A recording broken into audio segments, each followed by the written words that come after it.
di mana dia mulai menikmati untuk berhubungan dengan mayat.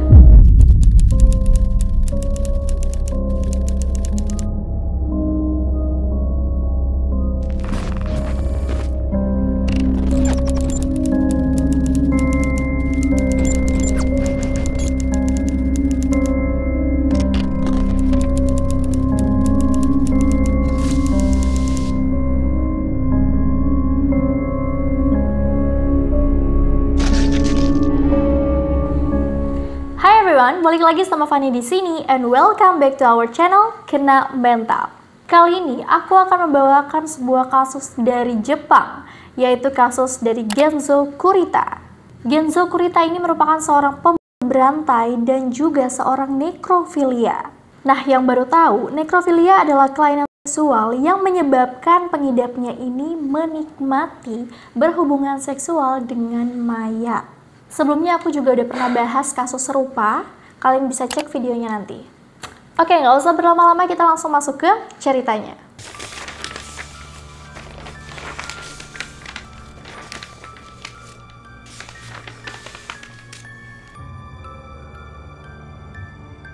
Genzo Kurita adalah seorang pria yang lahir pada tanggal 3 November tahun 1926 yang merupakan anak ketiga dari 12 bersaudara. Keluarga mereka tinggal di desa Shinari, distrik Ogatsu, prefektur Akita, Jepang. Di sana, keluarganya tergolong orang-orang yang kurang mampu.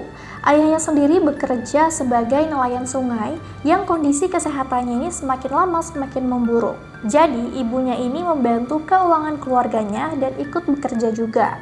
Nah, Kurita ini tumbuh tanpa kasih sayang yang cukup dari orang tuanya. Dia ini tuh sering banget diabaikan, bahkan dia masih sering ngompol sampai dia masuk SD, guys. Hal itu menyebabkan dia dibully di sekolah karena bau pesing.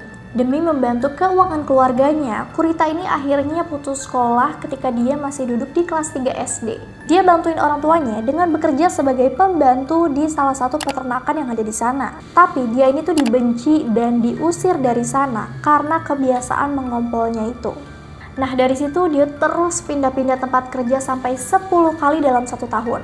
Tahun 1945, tepatnya ketika dia udah berusia 19 tahun, dia ini ceritanya direkrut sebagai resimen infanteri ke-31 di Hirosaki. Tapi, dia diberhentikan lagi dengan alasan yang sama setelah 2 bulan, yaitu karena dia masih ngompol, guys. Mungkin kalian dengar latar belakang dan profil dia ini agak aneh ya, kenapa aku bahasnya kok dia ngompol dan ngompol terus. Tapi justru karena hal ini yang membuat dia menjadi gila dan melakukan hal-hal di luar nalar. Dia terus-terusan dibully meskipun dia udah nggak sekolah, bahkan di masyarakat aja bisa dibilang dia jadi kurang diterima. Akhirnya hal ini pun berdampak ke kesehatan mentalnya. Di akhir perang, Kurita ini mendapatkan pekerjaan di salah satu tempat pertambangan batu bara gitu yang ada di Hokkaido, Jepang. Dia menghabiskan hari-harinya dikelilingi oleh pria-pria yang kasar. Nah, Kurita ini yang awalnya punya sikap yang lebih lemah dan tertutup, sekarang jadi ikut-ikutan kasar. Karena secara fisik, dia ini dituntut untuk bekerja lebih keras. Dan ditambah lagi sekelilingnya tuh bener-bener pria-pria yang kasar banget, ya bisa dibilang dia jadi ikut ke bawah. Nah, di masa pertumbuhan Kurita ini, terjadi kekurangan pangan yang meluas saat itu di Jepang. Hingga terciptanya pasar gelap yang disebut Yami-ichi. Nah, ketika Jepang menyerah, Jepang kehilangan akses impor pangan dari jajahannya, termasuk dari Indonesia. Dan di tahun 45 itu juga terjadi cuaca buruk, sehingga gagal panen atau bisa dibilang panen terburuk sejak tahun 1910. Intinya masih banyak banget masalah-masalah lain yang berkaitan dengan distribusi makanan. Pada tahun 1946, Kurita ini terlibat di pasar gelap dan melakukan transaksi ilegal. Dia tuh sering banget mencuri barang, terus dia juga berselisih dengan para pencuri juga polisi, sampai keluar masuk penjara karena terlibat perdagangan di pasar gelap. Selain itu dia juga terlibat dalam kasus percobaan pembunuhan. Tapi setelah dia ditangkap dan dibebaskan, dia masih melakukan kejahatan yang sama berulang kali. Seiring dengan kebiasaannya yang terus melakukan jenis kejahatan yang macem-macem, dia pun mulai merambah ke kejahatan seksual. Akhirnya dia pun dikenal oleh dunia bawah sebagai penjahat berantai, dan disinilah awal mula kejahatan besar Kurita dimulai.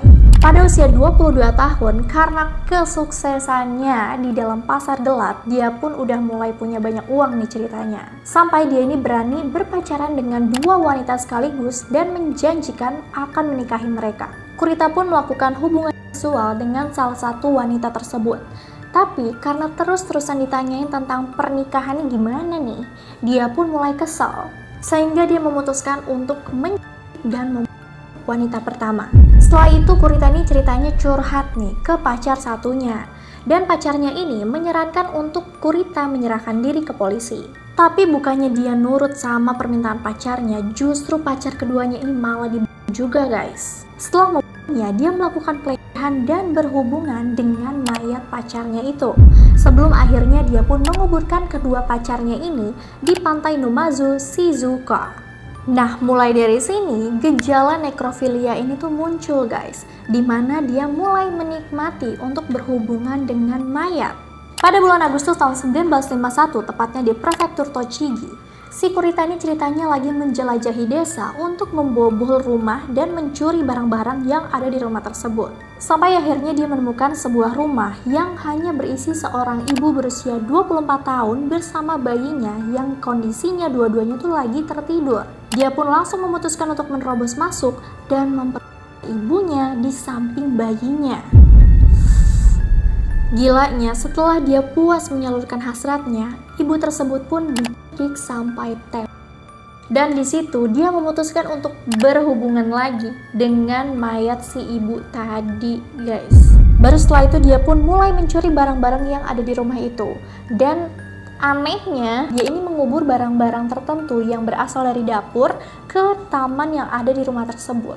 Lebih aneh lagi, dia pup di situ, terus sudah ditinggalin gitu aja. Bersyukurnya bayinya itu nggak kenapa-napa guys, nggak diapa-apain sama dia. Masih di tahun yang sama, si Kurita ini tuh pindah lagi ke prefektur Chiba, tepatnya pada tanggal 10 Oktober tahun 1951. Di sana, dia tuh bertemu dengan seorang ibu bersama dengan ketiga anaknya yang lagi ada di stasiun Kasuza Okitsu.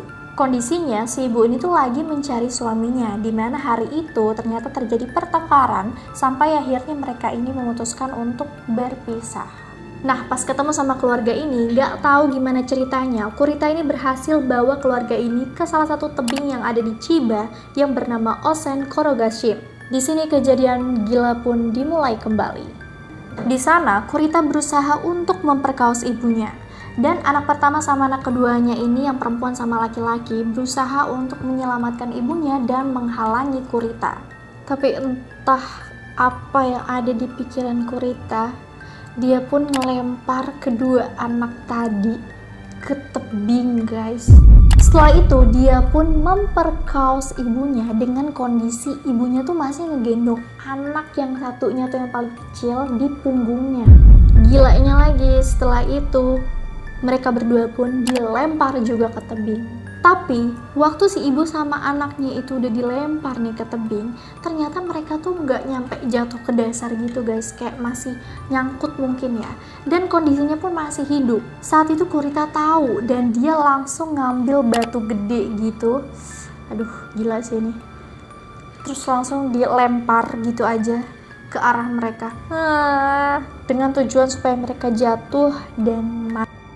Tapi ajaibnya, ternyata putri sulungnya yang pertama dilempar tadi tuh sama yang laki-laki ternyata masih hidup guys. Dia cuma mengalami luka-luka ringan dari kejadian tersebut. 3 bulan kemudian, tepatnya di bulan Januari tahun 1952, Kurita ini pindah lagi ke daerah Chiba yang bernama Kemigawa. Dia menemukan sebuah rumah yang berisi wanita tua berusia 63 tahun dan juga keponakannya yang perempuan juga berusia 24 tahun.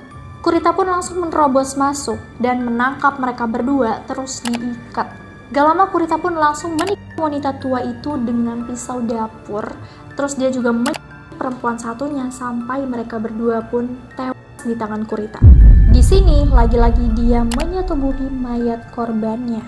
Abis itu dia langsung kabur lagi dan polisi pun langsung menetapkan dia menjadi buronan karena kasus-kasus kejahatan yang dia lakukan, baik itu pencurian sampai pembunuhan. Polisi pun berhasil melacaknya dari sidik jari yang tertinggal pada pisau yang ditinggalkannya. Setelah ditangkap, awalnya dia tuh menyangkal semua kejahatan yang udah dituduhkan sama dia.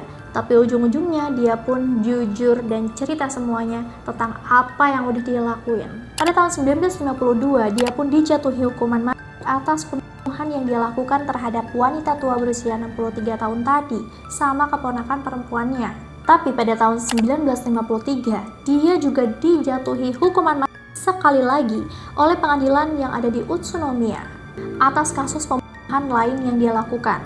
Dan ini baru pertama kalinya di Jepang ada satu orang yang mendapatkan 2 hukuman mati.